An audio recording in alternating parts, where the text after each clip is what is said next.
It's Broadway Storytime with Prof. Akers. I was in the original company of Thoroughly Modern Millie. I did the out-of-town tryout at La Jolla Playhouse. And then we waited and we waited and we waited and we finally did the Broadway production. Today I want to talk about something that I don't hear a lot of performers talking about, which is dealing with injuries. In the first week of previews, the Saturday, we had 2 shows. And I got injured. It was forever known to our company as Black Saturday, not just because of me. In the matinee, dear departed Gavin Creel, who originated Jimmy, blew out his knee. And then in the evening performance, in the opening number on stage, in my ensemble track, I was also the dance captain of the show. I went to do the big Charleston kick. I kicked a little higher maybe than I should have, or my pants were riding a little bit lower. The pant leg caught. The momentum from my leg going in the air pulled me off my supporting leg in the air and came down my left hand. And consequently, I shattered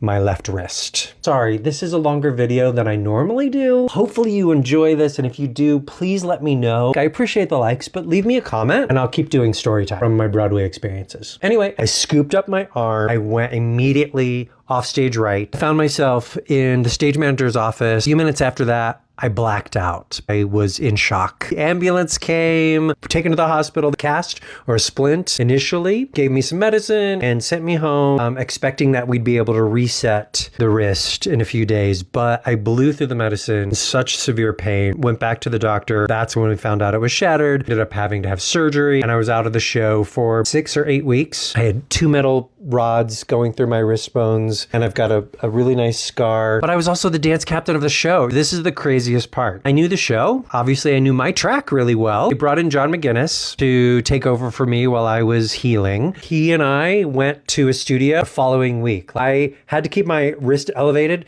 so I rested it on my head and taught him my entire track to Thoroughly Modern Millie. Somehow, we got it done. He learned the show really fast. If you don't know who John MacInnis is, he has become Casey Nichola's right-hand associate and a director and choreographer in his own right. Incredibly talented man. We were lucky that he was available and able to step in and learn the show so quickly. And eventually I was able to get back into the show just in time for our cast recording and our Tony performance that year. Being on Broadway, it's not for the faint of heart. You are an athlete performing 8 times a week plus rehearsals. It was a crazy time. I think I sustained most of my professional injuries during that show. Rob Ashford, choreographer. I tore ligaments in both my legs. I tore both calf muscles at different times. Remember doing the show without being able to turn my head. My neck was out. There was a lot on that show that I went through. It happens. We are professional athletes, the performers on Broadway. I hope you enjoyed Broadway Storytime. Let me know if you have. I will do more of these. I've got 10 Broadway musicals that I got to perform in that I could talk about.